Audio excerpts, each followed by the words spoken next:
లడ్డు వివాదంలో కొత్త ట్విస్ట్ బయటపడుతుంది. నెయ్యి కల్తీ వ్యవహారంలో కొత్త విషయాలు వెలుగులోకి రావడం హాట్ టాపిక్గా మారుతుంది. తమిళనాడులోని ఏఆర్ డైరీ సంస్థ టీటీడీకి సరఫరా చేసిన నెయ్యిలో కల్తీ జరిగిందని ఎన్డీడీబీ ల్యాబ్ ఇప్పటికే నిర్ధారించింది. నెయ్యి సరఫరాలో ఏఆర్ డైరీ అనేక అవకతవకలకు పాల్పడినట్లు వాణిజ్య పన్నుల శాఖ పరిశీలనలో తేలింది. నెయ్యిని కూడా మరో డైరీ నుంచి కిలో 355 రూపాయలకు కొనుగోలు చేసి నెయ్యిని 319 రూపాయల 80 పైసలకు సరఫరా చేశారని బయటపడింది.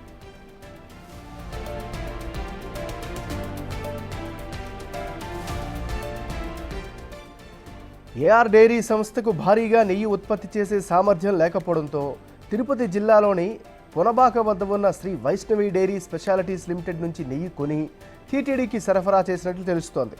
అయితే ఆ నెయ్యి కూడా వైష్ణవి డైరీలో తయారైంది కాదని ఉత్తరాఖండ్లోని రూర్కీ జిల్లాలో ఉన్న భోలేబాబా ఆర్గానిక్ డైరీ నుంచి వైష్ణవి డైరీ నుంచి కొనుగోలు చేసినట్లు తెలుస్తోంది.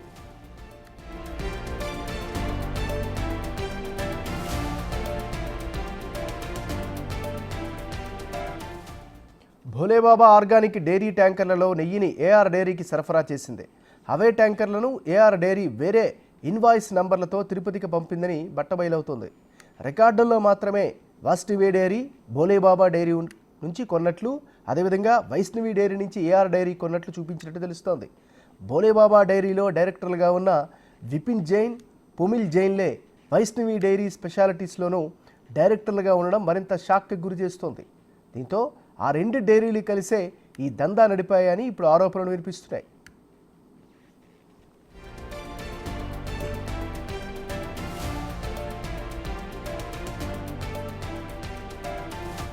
₹355 కొన్న నెయ్యి రూర్కీ నుంచి తిరుపతిలోని వైష్ణవి డైరీకి, అక్కడి నుంచి తమిళనాడులోని దిండిగల్లోని ఏఆర్ డైరీకి, అక్కడి నుంచి తిరుపతికి అనేక రాష్ట్రాలు దాటుకుంటూ 3300 కిలోమీటర్లకు పైగా ప్రయాణించి ₹319 టీటీడీకి సరఫరా చేయడం పట్ల మరింత అనుమానాలు వ్యక్తమవుతున్నాయి. వాళ్ళకి ప్రొడక్షన్ కెపాసిటీ లేదని తెలుసు, సరఫరా చేసే కెపాసిటీ లేదు, డెలివరీ సిస్టమ్ లేదు, స్టోరేజ్ కెపాసిటీ లేదు. ఇవన్నీ లేవు అని తెలిసి మీరు ఆ కంపెనీకి ఇచ్చారంటే అసలు మీరు ఏఆర్ డైరీలోనే ఆ నెయ్యి మ్యానుఫ్యాక్చర్ చేయలేదు. దీన్ని బట్టి చాలా క్లియర్గా అర్థమవుతోంది. కేవలం ఆ పేరుతో బిల్లులు కొట్టించారు, ఇన్వాయిస్లు పెట్టారు, ఆ కంపెనీకి టెండర్ కట్టబెట్టి బయట ఎక్కడో నింపుకొని తీసుకొచ్చినటువంటి నెయ్యి అది. మీకు కావలసినటువంటి వ్యర్థాలతో కలుషితం చేసి కేవలం డబ్బులు గుంజుకోవడం కోసం దాదాపుగా ఈ కాంట్రాక్ట్ విలువ కూడా చూసాం కదా, కాంట్రాక్ట్ వాల్యూ సుమారుగా 32 కోట్లు. 32 కోట్లకి కక్కుర్తుబడి 32 కోట్ల టెండర్కి కక్కుర్తుబడి స్వామివారి సొమ్ము, భక్తులు సమర్పించి స్వామివారికి ఇచ్చినటువంటి డబ్బులు, దీనికోసం కక్కుర్తుబడి ఇంత పాపం చేస్తారా?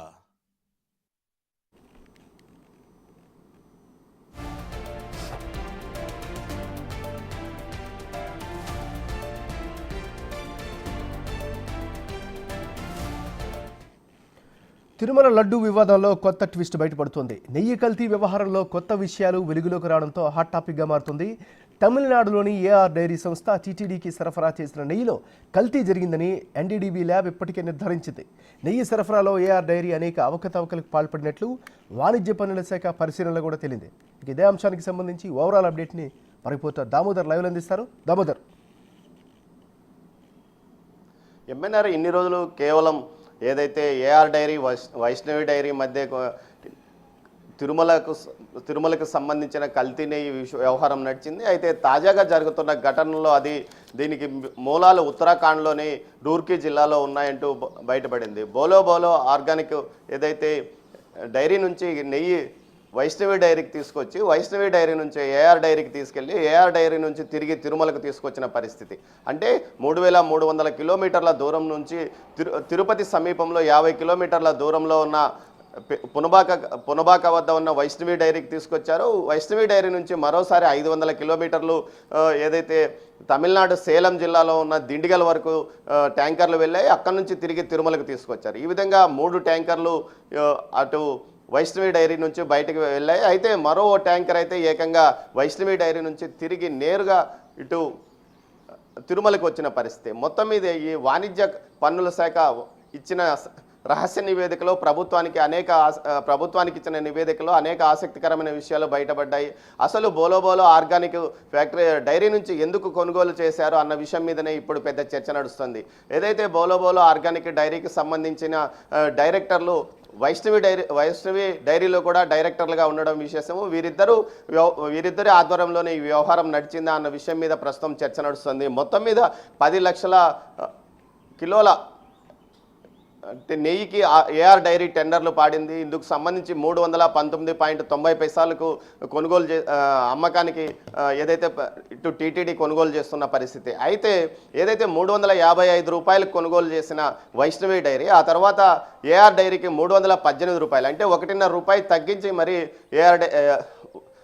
ఏదైతే టీటీడీ టెండర్ కంటే 1.5 రూపాయికి తగ్గించింది. అయితే 355 రూపాయలు కొనుగోలు చేసి 318 రూపాయలు అమ్మడం అంటే 36 రూపాయల నష్టానికి అయితే రవాణా ఛార్జీలు వీటినన్నింటినీ భరించి 36 రూపాయల తక్కువకు ఏదైతే ఇటు ఏఆర్ డైరీకి అమ్మింది. ఏఆర్ డైరీ 1.50 లాభాన్ని పెట్టుకొని తిరుమలకు టీటీడీకి సరఫరా చేసిన పరిస్థితి. ఇవన్నీ చూస్తే ఖచ్చితంగా ఏదో గోల్మాల్ జరిగి ఉంటుందనే అనుమానాలు వ్యక్తమవుతున్న పరిస్థితి. మొత్తం మీద చూస్తే పునబాక దిండిగల్ మధ్య దూరం 500 కిలోమీటర్లు అయితే 3,300 కిలోమీటర్ల దూరం ప్రయాణించి ఇటు పునబాకలోని వైష్ణవి డైరీకి రావడం, అక్కడి నుంచి దిండిగల్కి రావడము, దిండిగల్ నుంచి తమిళనాడుకి రావడం, ఈ విధంగా వ్యవహారం జరిగింది. జూలై 7వ తేదీన ఏదైతే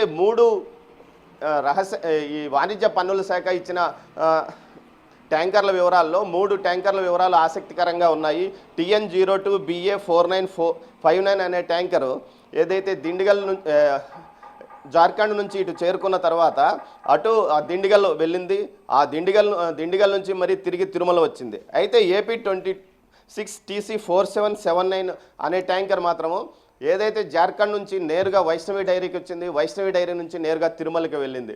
ఈ మొత్తం ఏదైతే టోల్గేట్లు దాటాయి ఈ డైరీకి ట్యాంకర్లు సప్లై చేశాయి, ఆ ట్యాంకర్ల నెంబర్లతో డైరీకి ఏ విధంగా ఏ టోల్గేట్లు దాటాయి అన్న విషయాన్ని కూడా వాణిజ్య పన్నుల శాఖ సేకరించింది. దీంతోపాటు వీరు ఇన్వాయిస్లు కూడా పూర్తి స్థాయిలో తీసుకొని ప్రభుత్వానికి ఒక రహస్య నివేదిక సమర్పించింది. మొత్తం మీద దీనికి సంబంధించి ఖచ్చితంగా పాలక మండలి పెద్దలు వ్యవహారం వెనక వైపు ఉంది. అసలైతే ఏదైతే డైరెక్టర్లుగా బోలో ఏదైతే ఆర్గానిక్ డైరీలో డైరెక్టర్లుగా ఉన్న ఇద్దరు వైష్ణవి డైరీలో ఎందుకు డైరెక్టర్లుగా చేరారో, అసలే అప్పటికే చాలా నష్టాల్లో ఉందని భావిస్తున్న వైష్ణవి డైరీలో వీరు చేరిన తర్వాత కొంత అక్కడి నుంచి తెచ్చిన ఉత్పత్తులు ఏదైతే ఉత్తరాఖండ్ ప్రాంతం అయితే మొత్తం మీద నెయ్యి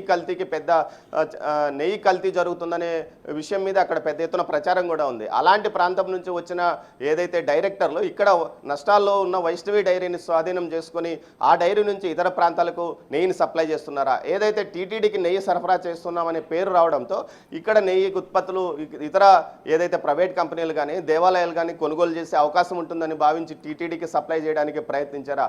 మొత్తం మీద ఈ వ్యవహారం వెనుక పాలక మండలి పెద్దల సహకారం కూడా ఉందని భావిస్తున్నారు. ముఖ్యంగా ఏదైతే 2020లో అప్పటి టీటీడీ చైర్మన్గా ఉన్న సుబ్బారెడ్డి కొన్ని సవరణలు చేశాడు.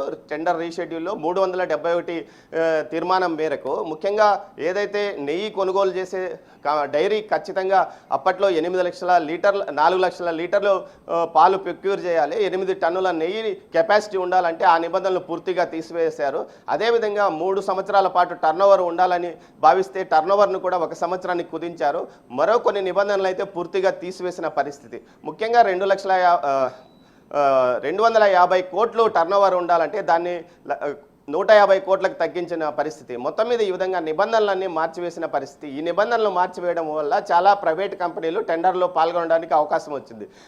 దీంతో పాటు కోఆపరేటివ్ సెక్టర్స్ నుంచి పూర్తిగా తీసుకోవడం మానివేసి మామూలు ఏదైతే ప్రైవేట్ కంపెనీల నుంచి కొనుగోలు చేసిన వ్యవహారం మొత్తం మీద దీనికి సంబంధించి చూస్తే పెద్ద ఎత్తున ఈ విధంగా గోల్మాల్ జరిగిందని తెలుస్తుంది. ఉత్తరాఖండ్ నుంచి ఏదైతే తిరుపతి జిల్లా పునబాకకు తీసుకురావడం, పునబాక నుంచి తిరిగి దిండిగల్కి పంపడం, దిండిగల్ నుంచి తిరుమలకి తీసుకురావడం, ఈ విధంగా 4 ట్యాంకర్ల వ్యవహారం నడిచిందని తెలుస్తుంది ఎంఎన్ఆర్. మొత్తం మీద ఈ వ్యవహారంలో టీటీడీ పాలక మండలి పెద్దల సహకారంతో అటు ఏదైతే నష్టాల్లో ఉన్న కంపెనీని కొనుగోలు చేసి ఉత్తరాది నుంచి వచ్చిన వ్యక్తులు ఇక్కడ దందా నడిపారా, లేకపోతే ఏఆర్ డైరీ యొక్క టెండర్ను వీరు సబ్ లీజ్ కానీ సబ్ కాంట్రాక్ట్ తీసుకొని వారి టెండర్ను వీరు వాడుకున్నారా అనే అంశం మీదనే ఇప్పుడు మొత్తం దర్యాప్తు కొనసాగుతుంది ఎంఎన్ఆర్.